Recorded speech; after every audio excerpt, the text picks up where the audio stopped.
In this lesson, we'll look at transformation of graphs. In particular, we'll memorize the basic or parent functions. Then we'll apply transformations, including vertical and horizontal shifts, vertical and horizontal stretches, and then reflections over the x and y axes. Let's start with the basic functions. The first function is the identity function, which is y equals x. And the domain for this function is negative infinity to infinity, and the range is negative infinity to infinity. The next function is the square function. This is f of x is equal to x squared. The domain is all real numbers, negative infinity to infinity, but the range starts at 0 and goes up, so it's 0 to infinity.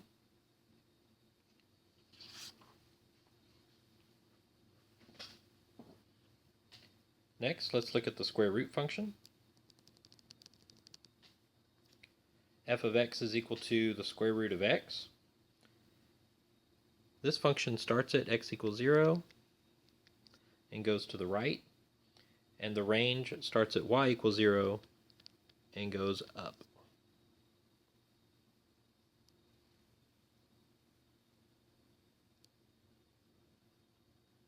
Next is the cube function. The domain is negative infinity to infinity, and the range is negative infinity to infinity.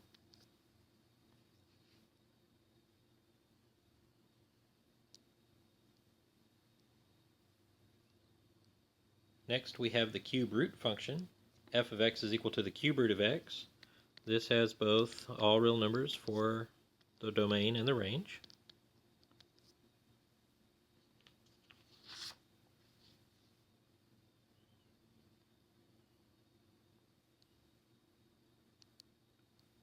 The absolute value function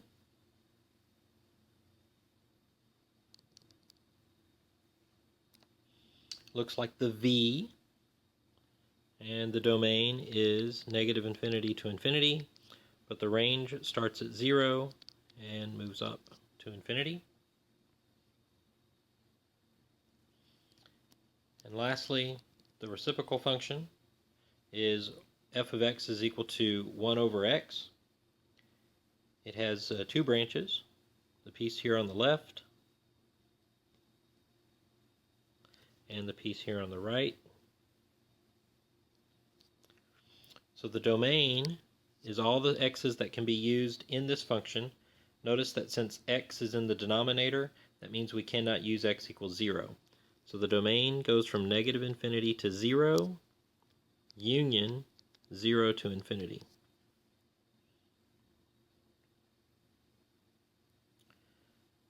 The range is the same, negative infinity to 0, union 0 to infinity.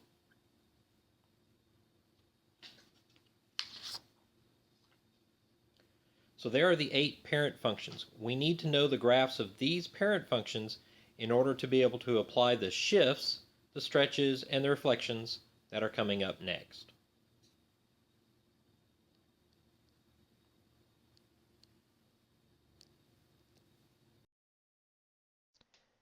In this demonstration, we'll look at several of the transformations that we can apply to our basic functions. Notice that the basic function I have here first is y equals x squared. The transformation we're looking at here is what happens when we add a number to the end of x squared. The number is k, and you can currently see that k is equal to 0. If I make k a positive number, and I slide k up to, let's say, 1, then the parabola has gone from being at the origin to starting where y is equal to 1. If I move it up, and as I increase the value of k, the parabola continues to rise. So for larger values of k, the parabola continues to rise above from where it was. This is called a vertical shift. What happens if k is negative? If k is negative, then it simply falls below the x-axis, and it continues to fall for lower values of k. We can also see this with different parent functions. Suppose I change it to the absolute value function. We have the v, and now we have the absolute value of x plus k, and it changes, and the absolute value graph rises as k is positive and gets larger, and if k is negative, it sinks below the x-axis and gets smaller. And finally, the same thing with the cube graph. If we start with k is equal to 0, and then we increase the value, then the graph just rises straight up. If k is negative, it falls below the x-axis.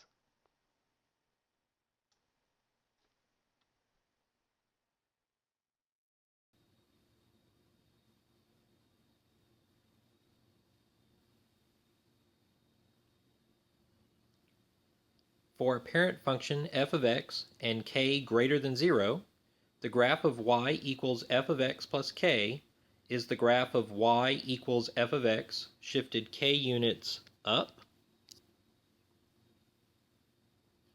and the graph of y equals f of x minus k is the graph of y equals f of x shifted k units down. Together, these are the vertical shifts.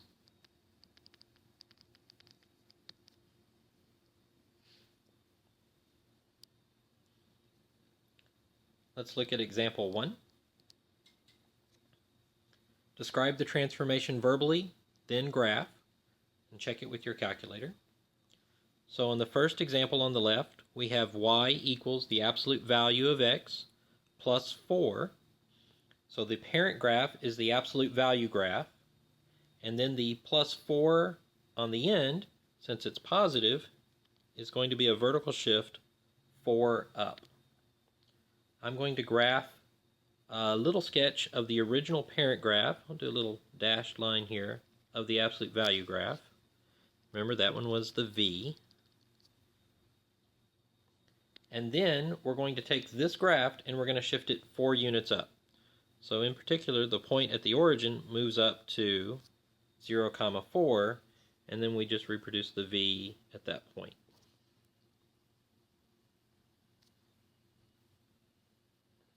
So that is the graph of y equals the absolute value of x plus 4.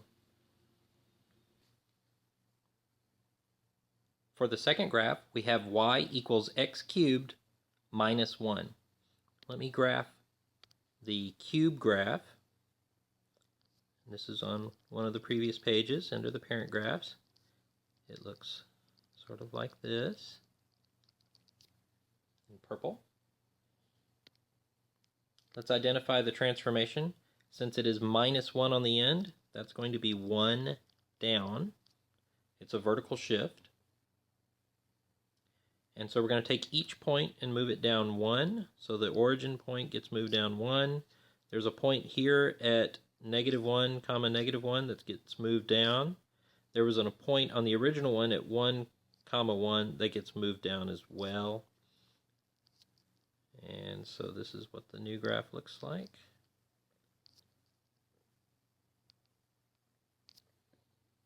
Going through those new points.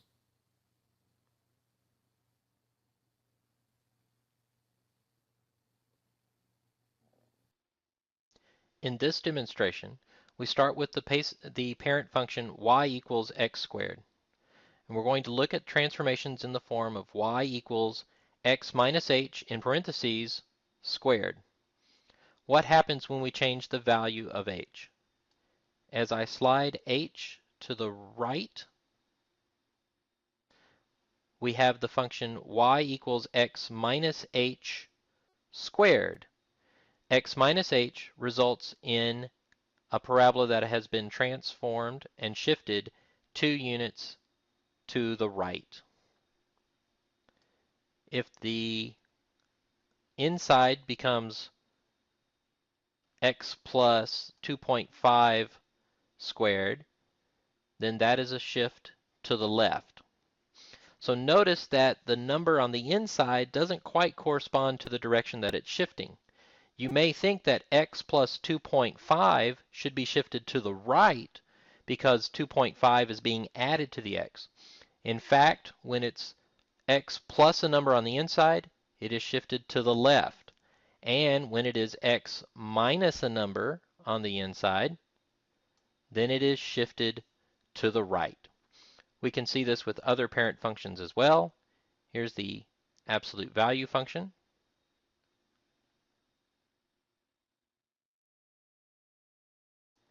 And here's the cube function.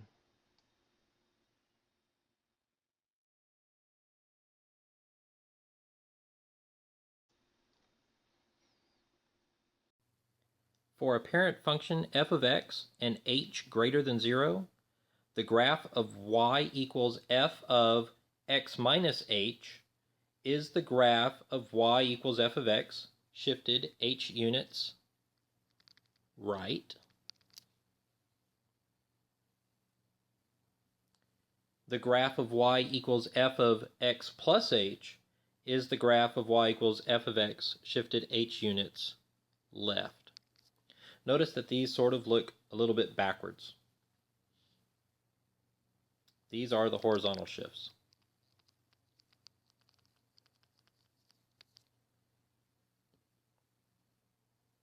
Example 2.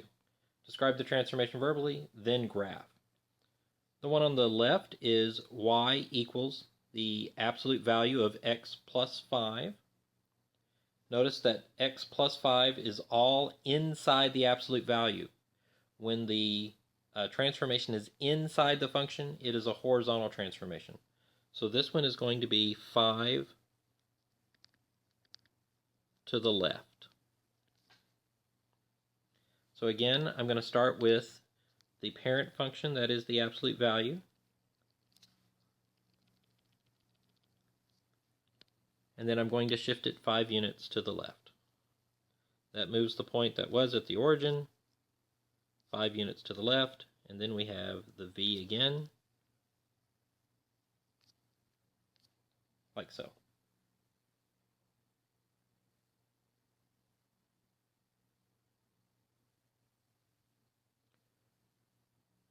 The next one is y equals the square root of x minus 2. Again, notice that the x minus 2 is all inside of the square root. That makes it a horizontal shift. Since it's x minus 2, that's going to be 2 to the right. Let me draw the parent function for the square root graph. Like something like this. And then we're going to take that function and move it 2 to the right. So here's the origin point being moved 2 to the right. There's a point 1 up and over from that, and then 4 over, up 2 from that, to be accurate. There it is. So both of those were horizontal shifts.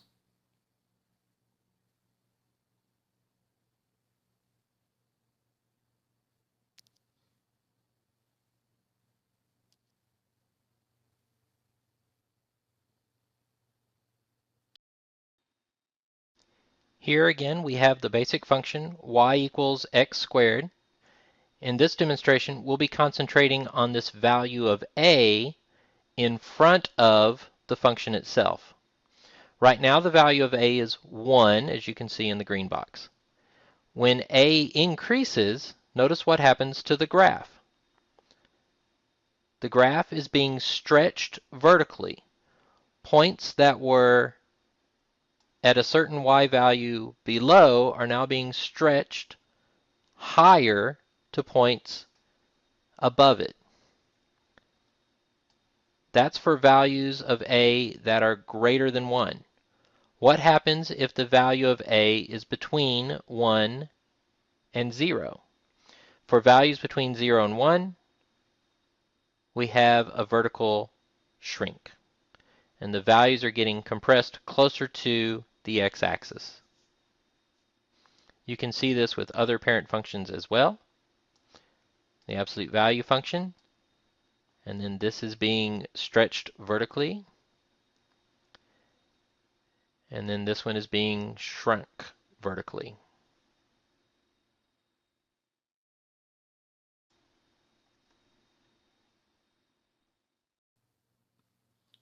For a parent function f of x, if a is greater than 1, then y equals a times f of x is the graph of y equals f of x stretched vertically by a factor of a.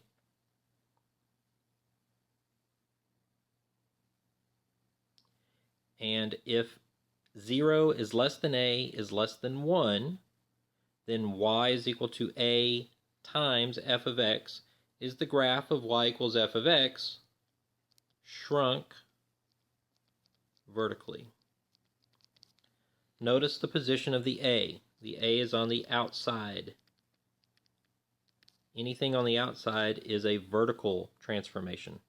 Since it's being multiplied by f of x, it's either a stretch or a shrink. Notice also that 0 is less than a is less than 1 just means that a is between 0 and 1.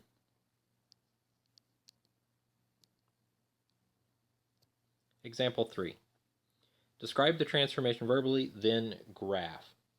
The first one is y equals 4 times the cube root of x. Let me draw in the cube root graph, parent graph.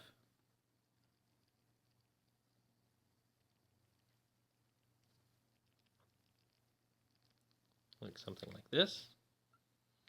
And then, since it's 4 being multiplied on the outside, that is a vertical stretch by 4. The vertical stretch is going to multiply each y coordinate by the stretch number. So if we notice here is where y is equal to 0. 0 times 4 stays at 0. Moving to the right, we have a point on the parent graph where y is equal to 1. That is going to be stretched up to where y is equal to 4. And we have a point at the very end where x is equal to 8 and y is equal to 2. That is going to be stretched by 4 to be 8. We can find similar points on the right side, on the left side rather. Goes down to -4 and down to -8. And then connecting these is going to give me this stretch of the cube root graph.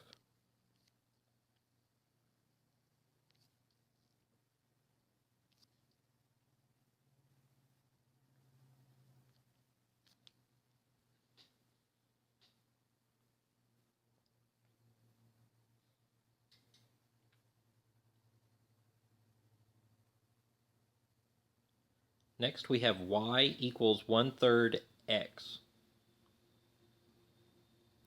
Since we have 1/3 on the outside of x, this is going to be a vertical shrink because 1/3 is between 0 and 1.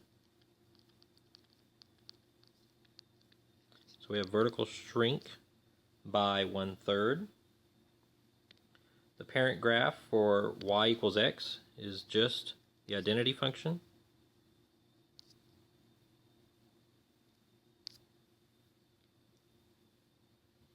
And here we'll take each y coordinate and multiply it by 1/3. I'll pick a few values. At 0, 0 times 1/3 is 0. Moving to the right, there's a point where the y value is equal to 3. 3 times 1/3 is 1. So that's going to shrink that position down closer to the x-axis to where y is equal to 1. Another point is where y is equal to 6. That will be shrunk down to where y is equal to 2. Similar points can be found on the left. These shrink and get closer to the x-axis, so they're moving up. Here's y equals -6, gets shrunk to -2. We connect that to form a line.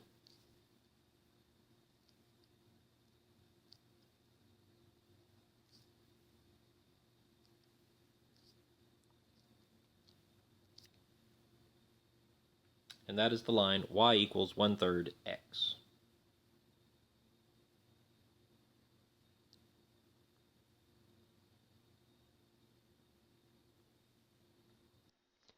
In this demonstration, we're going to look at transformations in the form of y equals b times x inside the function and then have the function performed on it. The parent function for this one is y equals x cubed, and so we have bx inside before it is being cubed. Right now we have the b is equal to 1, and it looks like the normal cube function. What happens if the b is increased to numbers bigger than 1? Notice that the graph is getting closer and closer to the y-axis. This results in a horizontal shrink. And what happens to the value and to the graph as the values of b get smaller than 1, between 0 and 1? The graph is moving and being stretched away from the y-axis. So that is a horizontal stretch. We can see the same thing happening with the absolute value graph. Here's the regular absolute value graph, and the number on the inside is going to increase, and the graph is being shrunk horizontally toward the y-axis. And then when the value is between 0 and 1, the graph is being horizontally stretched away from the y-axis.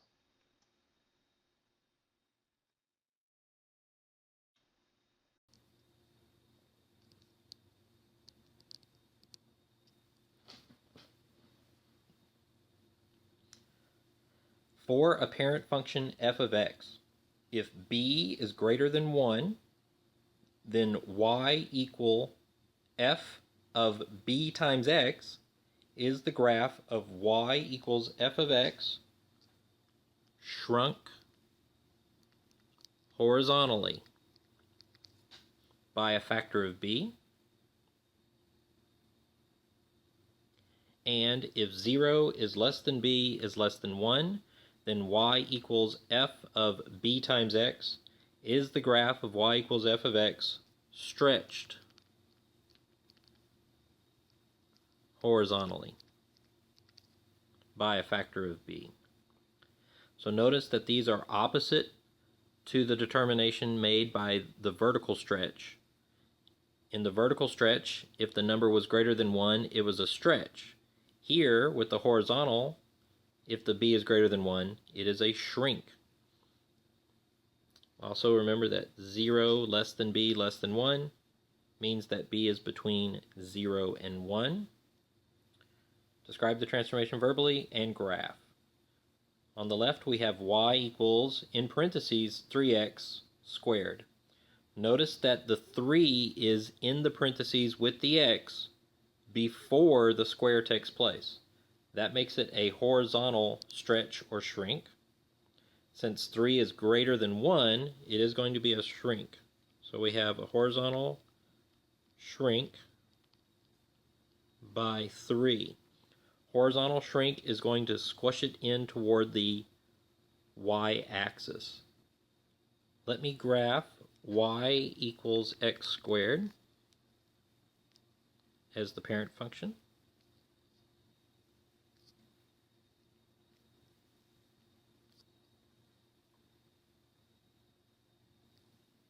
It is the parabola.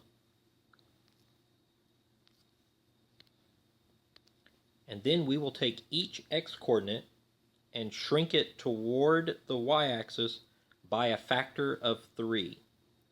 So 0 stays where it is, because 0 times, divided by 3, rather, is 0. Here is where x is equal to 1. That is going to get shrunk down to x is equal to 1/3.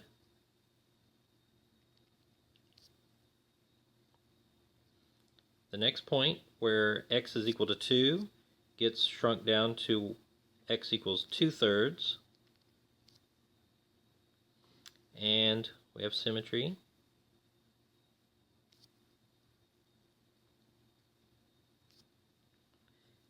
And this whole parabola is squished very close to the y-axis.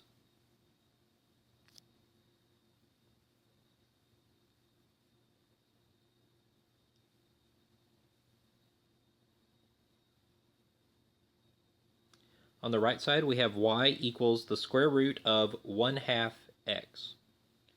Since the 1/2 is inside the square root with the x, this is going to be horizontal.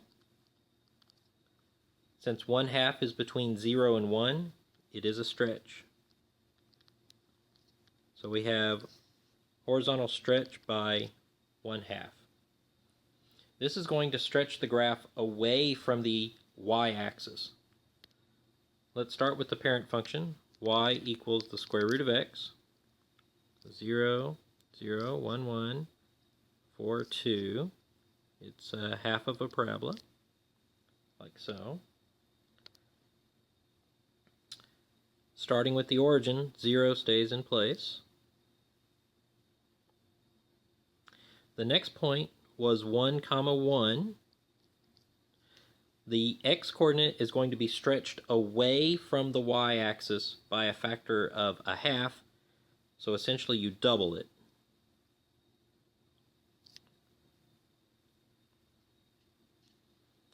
The coordinate at 4, 2 gets stretched by 1/2 away from the y-axis to 8. So it becomes 8, 2.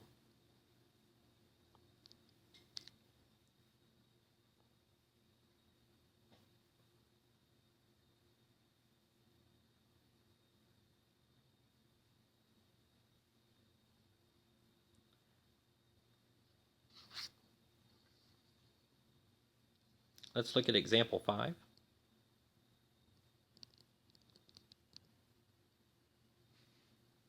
Example 5. The graph of y equals f of x is given below. Graph y equals f of 2x and y is equal to f of 1/2 x. Let's look at the graph on the left. Y equals f of 2x.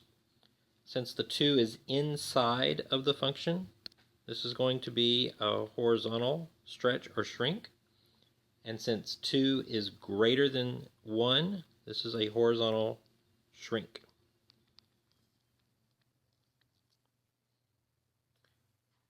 A horizontal shrink is going to compress the graph closer to the y-axis. So each x-coordinate is going to be brought in by 1/2. So here, the first point, we have x is equal to -4. We're going to slide that over to where x is equal to -2. That's 1/2 of -4. This point here at the top starts out with x equals -2. We'll slide that in, compressing it by 1/2 to x equals -1. Notice the point where x is equal to 0 is going to stay the same. And then the point where x is equal to 6, we slide that over to where x is equal to 3. Then we connect the dots to form this shape that is the shrink of this graph.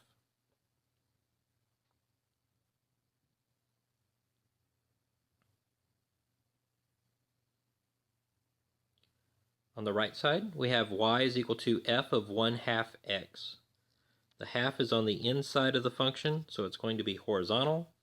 Since 1/2 is between 0 and 1, it's going to be a stretch by 1/2. So essentially, we will increase the distance from each point to the y-axis by doubling it. So let's start with the point on the left at x equals -4. That doubles to give me -8. The point at the top was x equals -2. That doubles to give me x equals -4.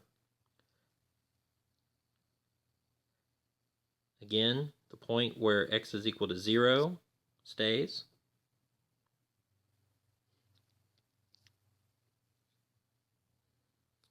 And then the point where x is equal to 6 doubles to where x is equal to 12. Oops.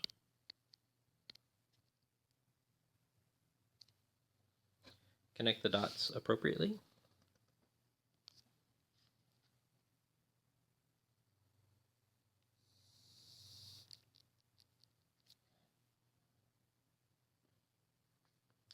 and that is the horizontal stretch by 1/2.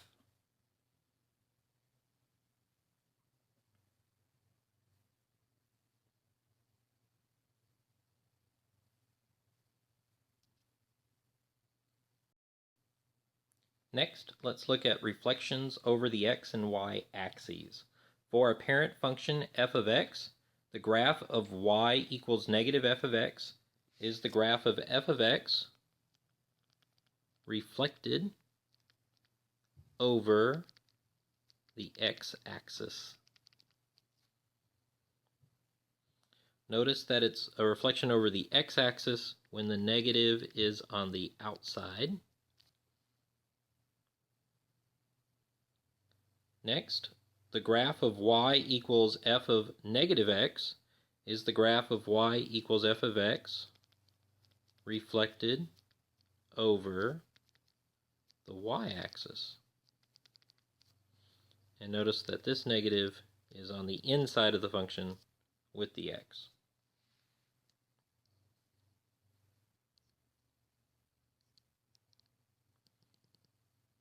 Example 6. Describe the transformation verbally, then graph.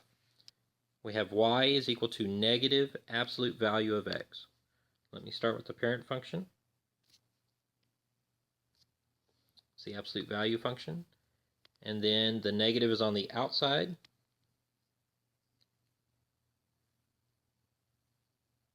So that is a reflection over the x-axis.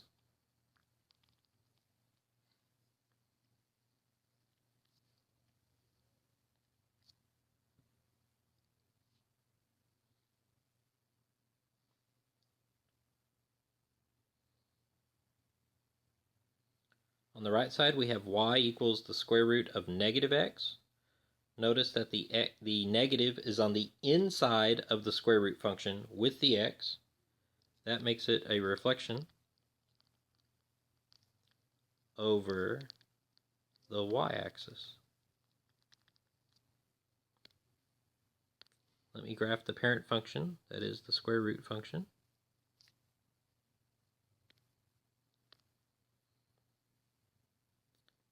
And then the reflection is over the y-axis.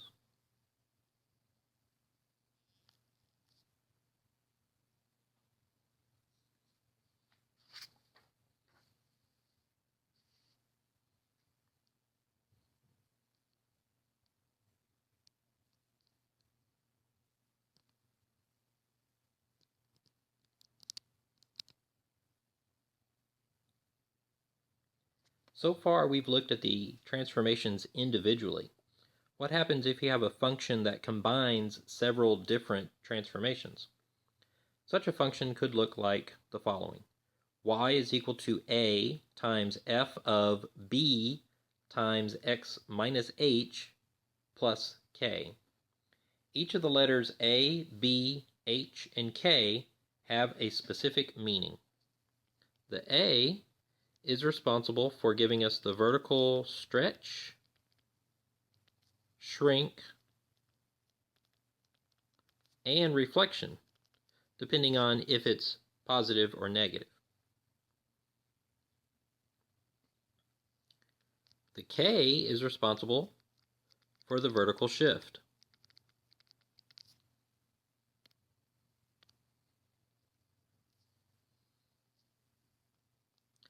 The b is responsible for the horizontal stretch or shrink and the horizontal reflection over the y-axis. And the h is responsible for the horizontal shift.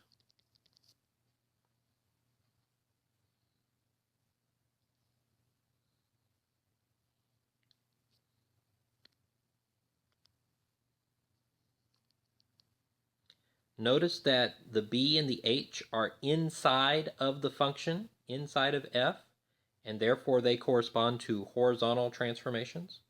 The a and the k are on the outside of the function, and they correspond to vertical transformations.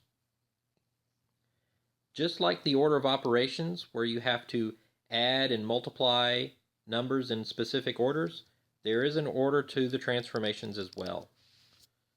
You must perform the transformations in the following order: horizontal, stretch, shrink, and reflection.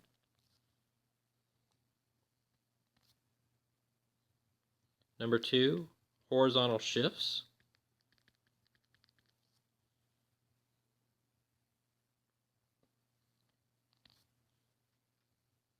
Number 3, vertical stretch, shrink,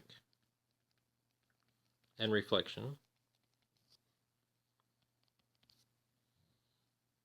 And number 4, vertical shift.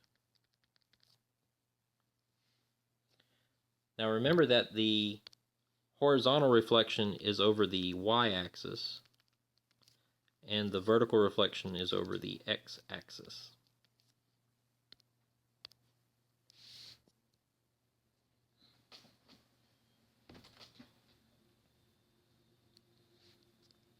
Let's look at example 7. Y is equal to x minus 2 squared plus 1. So first we identify the parent function. The parent function is y equals x squared. It's the parabola. Next we have x minus 2 on the inside. So the 2 represents a horizontal shift, and that would be 2 to the right. The plus 1 is added on after the function is performed. In this case, after the squaring has been formed. That makes it a vertical shift, and that is 1 up. So let's start with the parent function.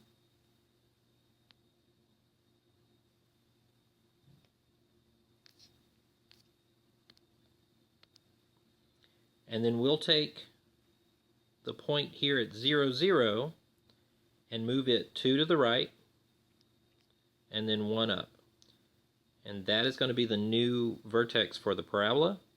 From that point, we just draw the parabola again.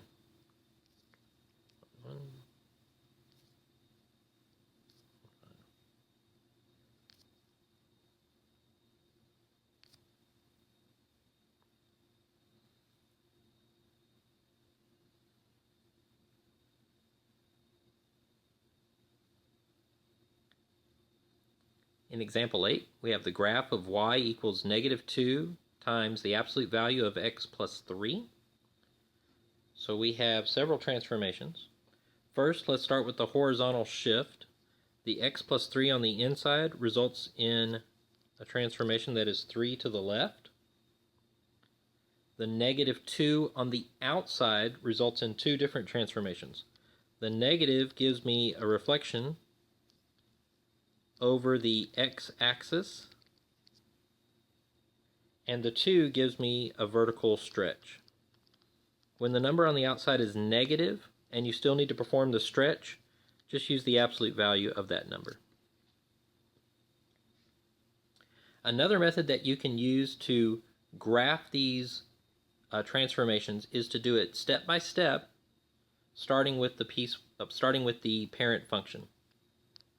So the parent function is the absolute value function, and I'm graphing these sort of aside as scratch work. The next transformation is 3 to the left, so I'm going to shift the absolute value function 3 to the left.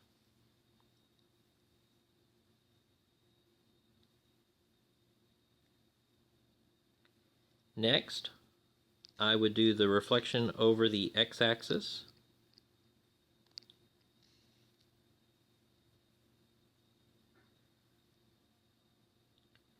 And then finally, I would do the stretch by 2 vertically. And that brings the lines in. So this is what our new graph looks like. It has a point at negative 3, 0, and the lines forming it have been stretched by 2. So it's down 2 over 1.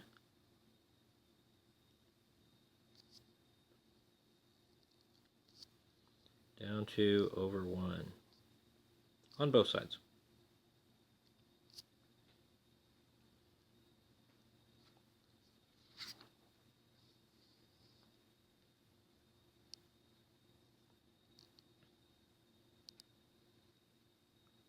Let's look at example 9. Example 9 is graph y equals the square root of 3 minus x. So first I need to rewrite this in the appropriate form. I'm going to factor out a negative from the inside. When I factor out the negative from 3 minus x, that gives me x minus 3. The negative on the inside tells me that we have a reflection over the y-axis. And then x minus 3 is a horizontal shift of 3 to the right. You have to factor out the negative first so that the horizontal shift is interpreted correctly. You might be tempted to think that because it's really a positive 3 in the beginning, that it would be 3 to the left, but after you factor out the negative, you see that it's really x minus 3, and it's 3 to the right. Here we can do this graphing again by pieces. So the original parent function is the square root graph. Next, I'm going to reflect that over the y-axis.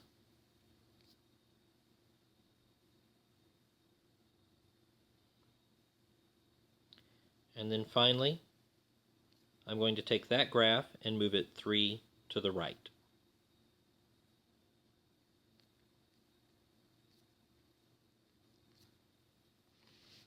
So on the main graph, we have a point at 3, 0, and then we create the half parabola going to the left.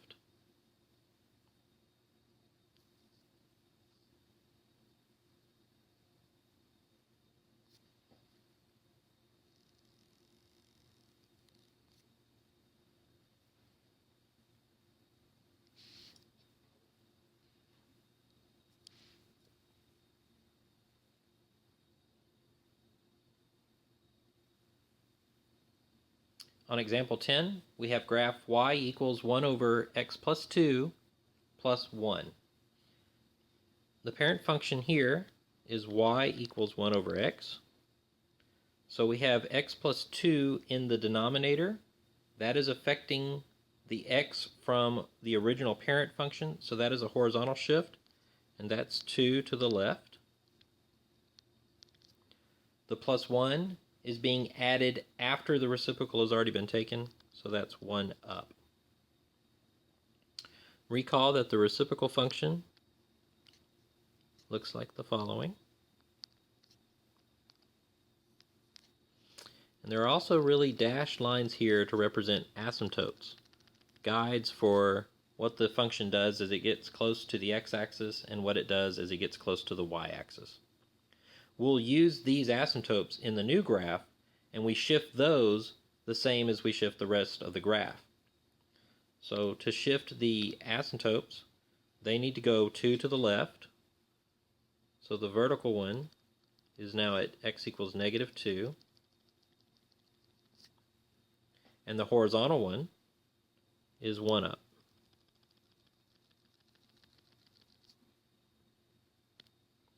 And then we recreate the rest of the graph around these.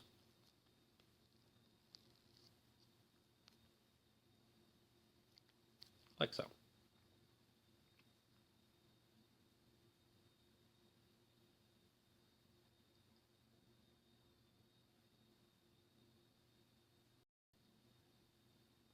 Let's look at example 11. Given the graph y equals f of x, graph y equals negative f of x plus 4. You may run into a graph that doesn't have a nice expression, and you would just have to do it in general with the picture given for the graph. If we want y equals negative f of x plus 4, we have to identify the transformations. The first transformation is the negative. It's on the outside, so that is a reflection over the x-axis. And then finally we have 4 added on to the end, so that is 4 up.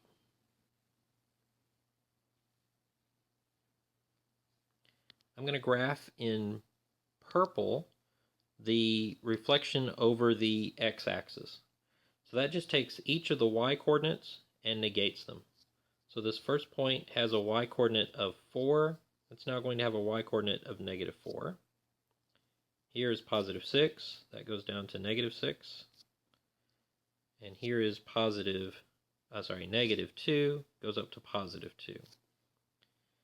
So if I connect these appropriately, then the graph looks like so. Big check mark.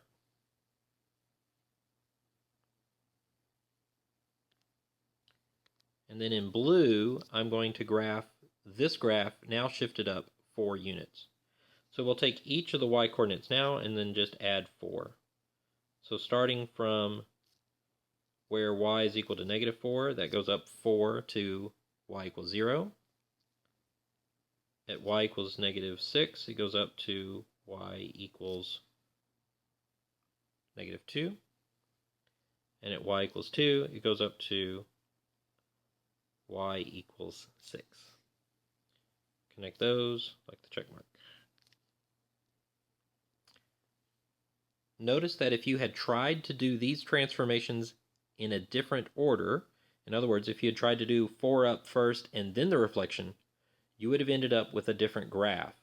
That's why the order of the transformations is very important.